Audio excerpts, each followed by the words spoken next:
It just made things impossible to look away. So really what pushed me was looking closer to home here, because NYC clearly has no shortage of organizations and nonprofits and all that doing this kind of work. But, it's just never enough. So, no matter how many of us there is around, homelessness, especially in food insecurity, it's just that big. Welcome to the Rania Show. I'm your host, Rania, and each week we have a story to share with you, whether it's mine or our guests. Tune in as we discuss trauma, manifestation, and everything in between. Grateful you're here. Let's get started. Today we have with us Lara Diab, who is the founder of Arise NYC. And later on, I have a clip of interviewing Assemblyman Colton. But let's get started. Lara Diab, would you like to introduce yourself? Hi, thank you so much for having me. My name is Lara Diab. I'm the founder of Arise NYC, and we're a nonprofit in New York City based, dedicated to fighting food insecurity and uplifting the underserved communities across New York City. We focus on food distribution, youth programs, support for women, and helping the seniors. Right now, we're rooted in Brooklyn. That's where we're starting. And eventually, we're going to be across all 5 boroughs, hopefully in the near future.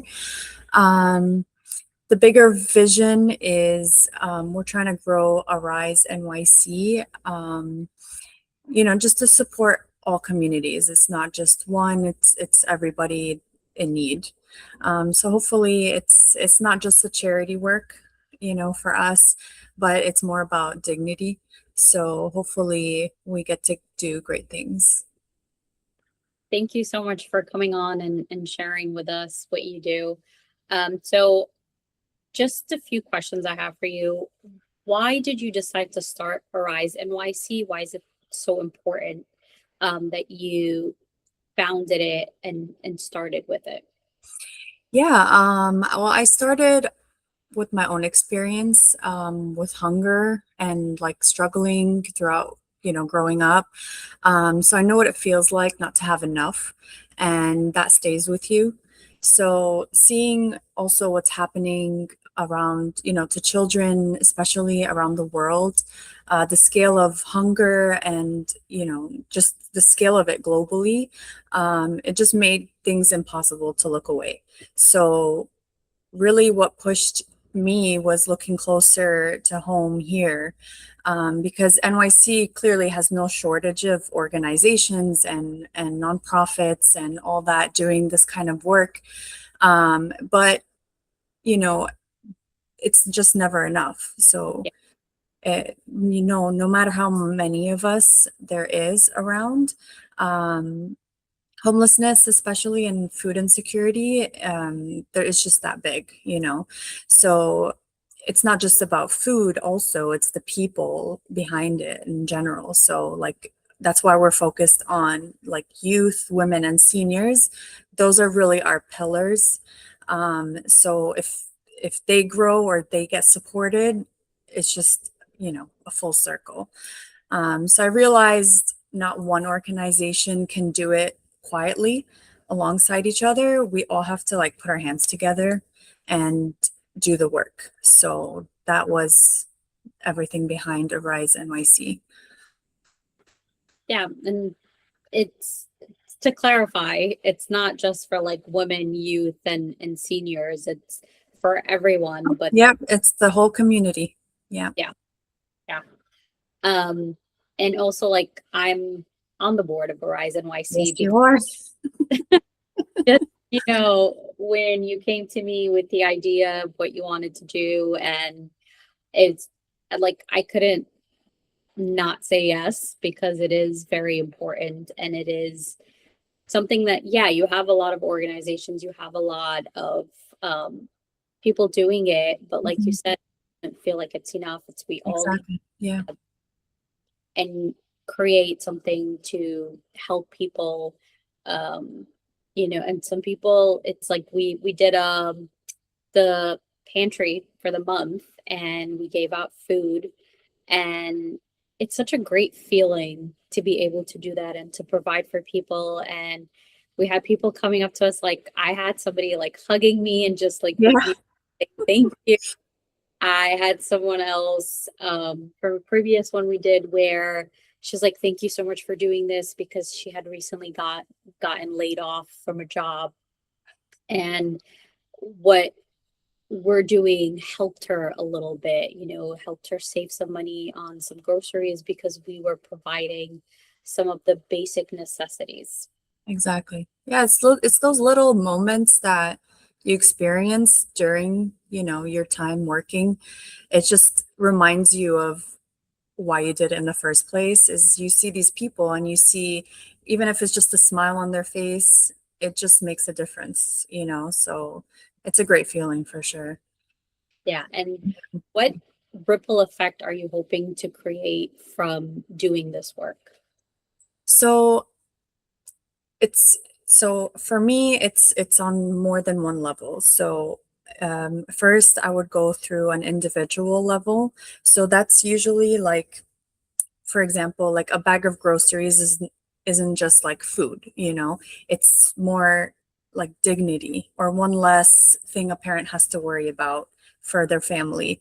Um, or if one of our youth mentorship programs that we're going to be hosting in the future, it it just helps kids with their future, um, or just like gives them skills or all that. So it's really like just basic stuff, but it brings a huge impact to anyone or the community.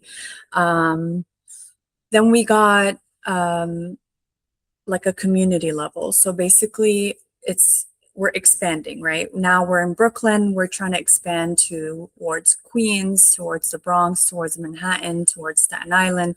So we want to go through all the neighborhoods that have insecurities, and try our best to help, even if it's just a little bit, but whatever we can to do to uplift these communities, to help them feel like they have someone.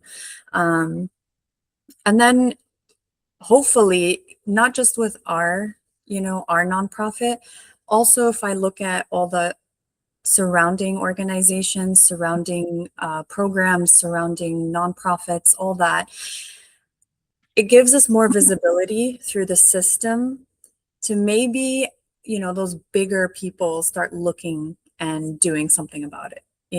So we're considered the little ones. So we're, putting in the legwork to help, and then maybe someone can actually do something on the higher end. We're trying to open people's eyes to get that support and get homelessness off the street, get, everybody's homes and pockets full with groceries. So it's just a lot of work, but it's definitely worth it in the end.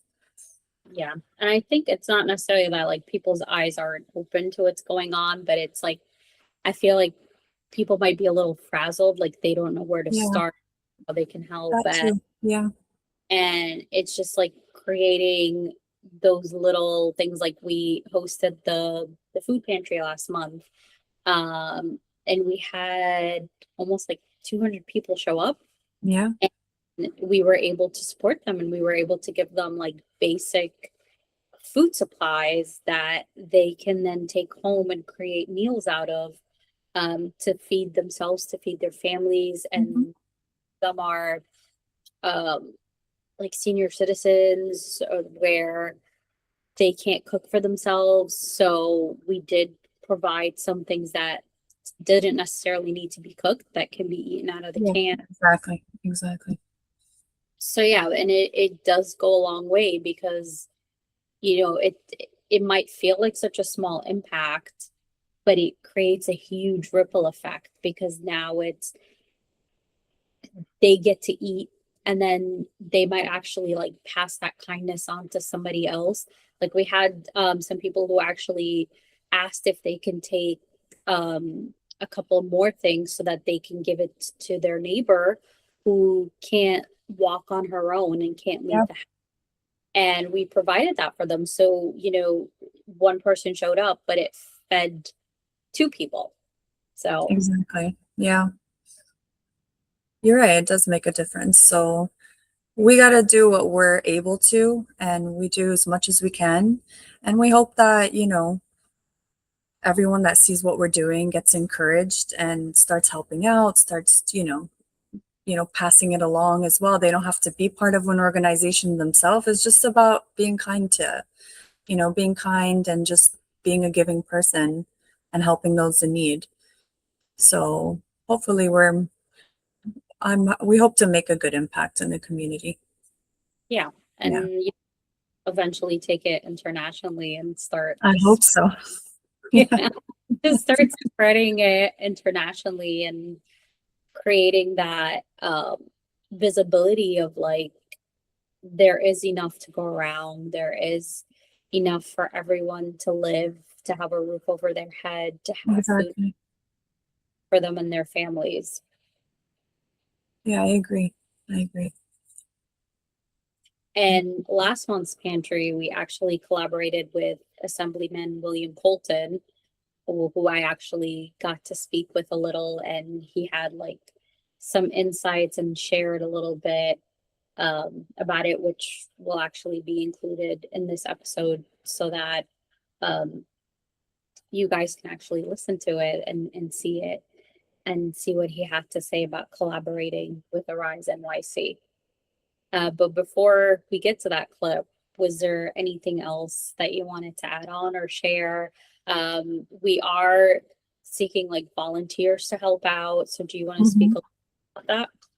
Yeah, so of course, we can never have enough volunteers. Um, the more hands we have, the more we can do. So, of course, if anyone's interested, you know where to reach us. We're open to everyone, any age, any ethnicity, any background. Doesn't matter where you're from, as long as you're willing to help, put our hands together and just help anyone that we can. I also want to mention that we do partner with a lot of organizations, and there's a lot of great organizations that help out, and a lot of business owners too that, open doors for us, and, they want to be included. So we consider them as well volunteers, but they're also like partners to us. So, they feel good about what they do and they want to help the communities. So I want to give a shout out to those businesses as well. So yeah, it's all about doing the right thing. So Yeah. It's like yeah, puzzle pieces coming together and just exactly. Yeah, whole, exactly. a whole new experience. And it's amazing. It's an Yeah, amazing feeling. for sure it is. Yeah. So hopefully we're on to do many, many more great things, and especially starting this summer. So hopefully we'll have some new workshops for the youth. If you follow us on Instagram or go on our website, you could see all the upcoming events, and hopefully we'll see you there. Yeah. And we'll definitely post those for you guys to see and be able to get more information about volunteer work or when the next food pantry is Yep. and all that good stuff. But thank you, Laura, for coming on and speaking with us and Thank you sharing for having me. course. And now we're gonna head over to that clip of Assemblyman William Colton. Thank you guys for coming on and listening to us and being here. Always grateful to have you. Have a wonderful week. You as well. Thank you so much, Rania. Thank you. So we're here with Assemblyman William Colton. Hi, thank you so much for coming How are on. you? I'm good. How are you? Very good. Good. Glad to hear that. And you recently collaborated with Arise NYC to do food distribution for people. What inspired you to collaborate with us? I think we see the need. This is a neighborhood of many immigrants and many seniors. Mm-hmm. And there's a real need for food and food insecurity that we need to address. And so when I hear of organizations like Arise that can provide us food, then we love to try to set that up. We set it up in front of our office. We set it up at various other locations in the neighborhood so that we could reach as many people as possible. And so we really appreciate organizations like Arise that help us meet the food insecurity need that we find in this neighborhood. And we appreciate collaborating with us because that's all we want to do is just help people. And if we can do it by contributing with food, then that just makes it all that better. Food is essential. It is. And when you provide people with food, Mm-hmm. you not only provide them with the nourishment of the food, but they begin to develop more community involvement. Yeah. And they start coming to events like this, and Yeah. they see many different, groups from different parts of the world, people who have come from different parts of the world at different times, and they begin to, appreciate that we all have needs and concerns that are in common. And that brings together a closer relationship between people so that we can organize them to get the things that are needed by this neighborhood. Yeah, I agree with you. And today we had over 100 people show up, and we were able to provide for all of them. Maybe close to 150 or more. It was really because we had an excess number of people. We did people that were past what we initially thought were coming through. So that's great. And then I have one more question for you. What ripple effect are you hoping to create from doing things like this, from collaborating with non-for-profits? I think we're bringing people together. Mm-hmm. Whenever you bring people together, you create a certain harmony, a certain togetherness that is good for a neighborhood. Yep. Once they find out that other people have the same needs as they do, and that we can work together to meet those needs, that brings people together and it benefits the neighborhood greatly. It was kind of like raining much of the day. Yeah. It was in heavy rain, but it was a steady, rain. And I think that when 4 o'clock came, the rain went away. Yeah. So that shows a good sign. That's a good omen. For sure. And if there's a message that you can give to people that aspire to want to help and want to create a ripple effect in the community, what's one thing you would leave them with? I think that work together with other people. Whenever we're helping each other, we, for example, during the summer have interns, high school and college interns. Okay. They're volunteer. We don't have the money to pay, but we give them a good experience. Mm-hmm. We also have free books for children. Oh, that's amazing. And on Friday afternoons in front of the office, we have children who will come and they will, be able to select a free book and meet the summer reading challenge, because we want people, especially children, to read during the summer, during all year. And so, get involved in the different neighborhood activities, and you'll find that you actually make a big difference in favor of a good neighborhood by everyone working together. Yeah, and that actually creates a ripple effect, because when they see it being done in one community, they take it to another community, and it just keeps creating more and more. That's great. Thank you so much for coming on and sharing your insight and helping today. And, thank you. And thank Arise for bringing all the food so that we could do something like this. Of course, yes. So here's to hopefully doing it again Absolutely. very shortly. I look forward to it. Thank you so much again. Yes, I look forward to it. Okay, perfect. So we're here.